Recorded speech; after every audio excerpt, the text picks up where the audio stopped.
No, the title is not clickbait. I was wrong. I admit I was wrong. And it's actually fairly easy to demonstrate that I was wrong. I don't know how I didn't realize this earlier. Of course grips matter. Because grips control, well, your precision stat, which is how much spread the weapon has when you continue to fire at full auto, and the control stat, which controls the intensity of the recoil.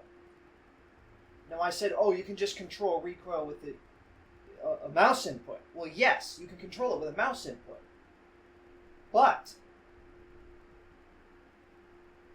you can only control the trend of the recoil with a mouse input. So let's take, say, let's make this bear. Let's make this 433 bear just to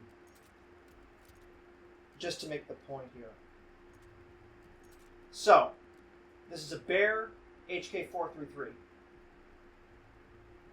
I'm going to use this sight not just because it's my favorite non-thermal sight, but because I want you to be able to see what the red dot does. Even if I control for the recoil trend, watch. You see how the dot jumps around like that? Right, with every shot, it is jumping around, side to side, all over the place. Because, like, I can compensate for the general trend of the recoil being up and right, but the recoil on any given shot, I can't know for sure. Right? It's all over the place. It's different on every shot. There's a general trend to it, which is why I can hold it generally in the same place. But my actual point of aim, as demonstrated by the dot there, is jumping all over the place because the recoil is different on every shot. Because the control stat's not that great on it. Now if I stick the best grip we have on here, now the 433 is not that great at range for this anyway, but you can see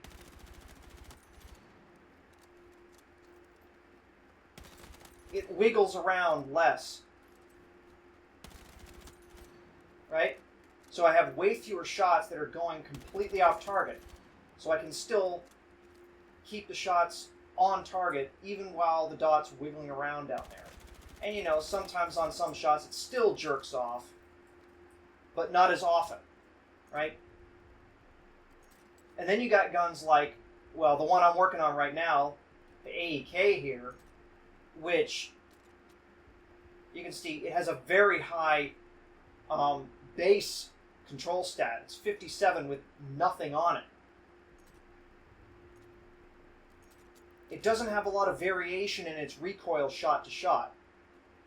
And so if you just control for its tendency to swing left, you can see how my point of aim, the dot, is not jerking around left and right and up in varying amounts. It's like there's a much more consistent amount of recoil per shot. And so my point of aim is just sort of wiggling around.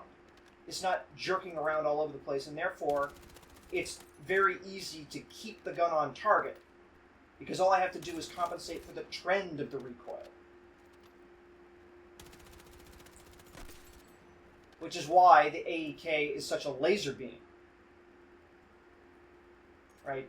The epitome of this problem is, of course, the TR7, right? The Tavor here. The Tavor has, you can see, right, 29 control stat, all right? Its recoil is absolutely abysmal.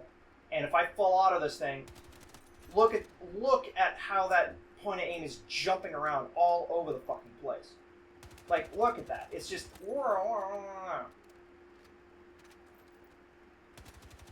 And of course the spread isn't helping, but your spread is, right, it's your cone of fire. Your cone of fire is centered around your point of aim. So not only is the spread getting really bad with every shot because it's only got 17 precision, but with every shot your point of aim is flying all over the fucking place. Which makes it even harder. Because your cone of fire is then also moving all over the place. So you're just sort of peppering this huge area with bullets. Which isn't that great if you've only got 20 rounds in a mag. So, I was wrong. Grips do matter, because especially vertical grips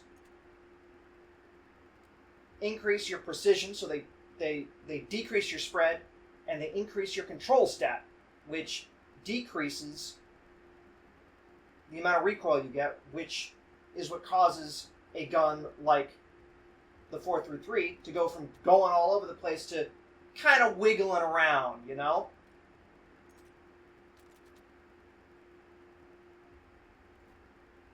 I won't bother demonstrating with the G36, but you get my point. Now, you may have noticed putting a grip on the Tavor here doesn't increase your precision and control that much. This is something to keep in mind. It appears to be percentage-based, right? The Tavor has pretty bad base precision and base control, so even adding the best grip in the game doesn't increase it by that much, especially the precision stat. That's the stat you can change the least with attachments. And you can see a couple points of precision, 9 points of control. Like, it helps, but it's nowhere near as drastic as something like a gun that already has a very high base control and precision, like the AEK. You can see 32, 57, and if I had the 35-point vertical grip, well, I get 6 points of precision and 14 points of control. Right? I'm getting more out of this grip on this gun because it has higher base stats. So if a gun's already precise and already has good recoil, a grip will just make it even better. Whereas you get kind of diminishing returns on guns that have bad recoil. Not to say you shouldn't still use a grip on the TR7 because, again, it's really egregious and hard to keep on target if you don't. But it's not going to be a drastic change. So I was wrong about that. Grips are important. However, you may have noticed the builds I'm actually using on these guns only have a 10-point folding grip on them. And that's because I was, as you saw in the last video, running 25-point vertical grips, but I keep waffling back and forth on the thermal sights. I may have had just a few games where I was running into a few too many snipers and I wasn't being diligent about checking distant targets. Yes, it's annoying that you can't see the scope plane. But you know what's also really annoying? Not being able to see people in dark corners and in dark windows. Or camouflaged into the background, right? Like, if someone's got desert camouflage on and you're on Sobek or Cairo, if they're not moving, it can be genuinely difficult to fucking see them. Especially if they're in amongst a bunch of clutter. And that's the kind of thing where you want that thermal set that makes it really easy to see targets because they just pop out, right? It is a night and day difference shooting into the main building on Empire State with a thermal sight as opposed to with a non-thermal sight, right? The difference in visibility of targets that are inside all those dark windows and openings with thermals as opposed to without is night and day. So some days I feel like, I don't need this thing. I'll save the points, get a better grip, and then some days it's pissing me off and I'm like, I just want to be able to see these people easily. And so I sacrifice the grip and I put the thermal sight back on. Right now, I'm leaning more towards keeping it on, just shoot all the windows out as I go around the map, and just un-ADS if a distant target pops up just to check if there's scope for it. But who knows? Maybe next week, or hell, even today, I'll run into a bunch more snipers and get pissed off and take it off again. I don't know. But I was wrong to be so harsh on the thermals. They genuinely are really useful for target acquisition.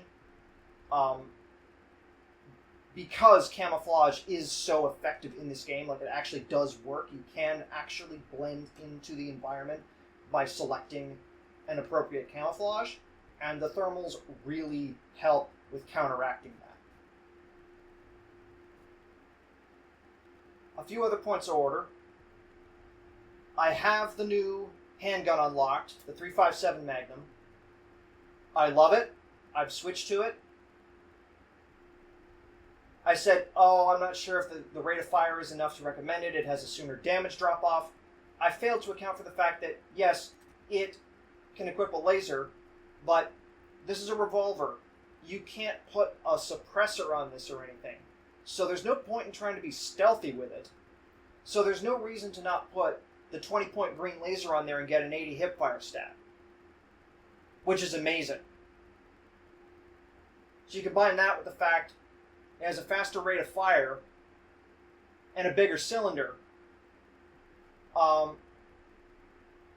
think that more than makes up for the fact that it drops to a 3-shot kill beyond 10 meters. Or I should say at 10 meters. Yeah, I love this thing. So this is the handgun I rock now. I'm a convert. Maybe if I had like pristine accuracy and was able to reliably just 2-shot people with the 44 Magnum, I'd still be using that, but my accuracy isn't good enough, so I'm switching to this thing. I tried, man. I really did. I tried. I used the MG4. Right, I've got it to level 25. Machine guns just don't jive with my playstyle, okay? The reload time is just, I can't stand it. I can't stand the reload time. I can't stand the deliberate, like, planned downtime you gotta make for every reload. I don't like it. Alright, I like my magazines, okay? I like to be able to just yank one out, slap another one in under 3 seconds. I like my magazines. Alright?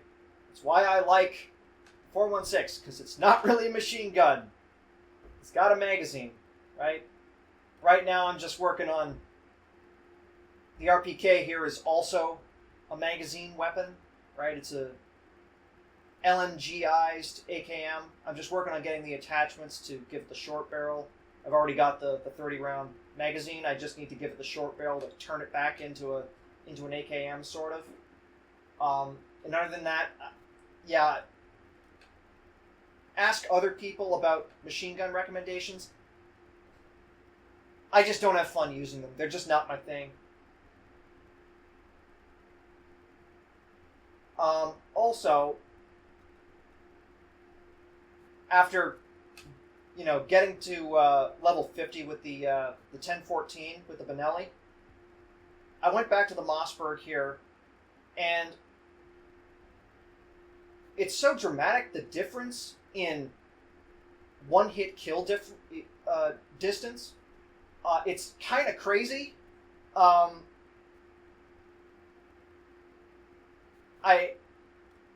kind of like this better than the 1014, just because I don't have to rely on follow-up shots as much. I can just one-tap them. Right? I've gotten into many situations. Granted, I haven't used it that much, but I've gotten into several situations with this thing where I just sit around a corner, and as people walk around it or run around it, I just bang, they're dead. Bang, the next guy's dead. Bang, the next guy's dead, because it just kills them in one hit. Or I'm just, one time on Sobek, I was just walking through all the doorways in the buildings. Right, I was just walking through them at normal walking pace, just hip firing, and every time I saw someone, just bang, dead, bang, dead. Like it's fucking amazing. This is one of the best shotguns I've used in a game in a long time. I love this thing. Yeah, anyway, that was just a little update. I was wrong. disregard what I said last time. I am sticking with downgrading the lasers, though, because I value stealth quite a bit.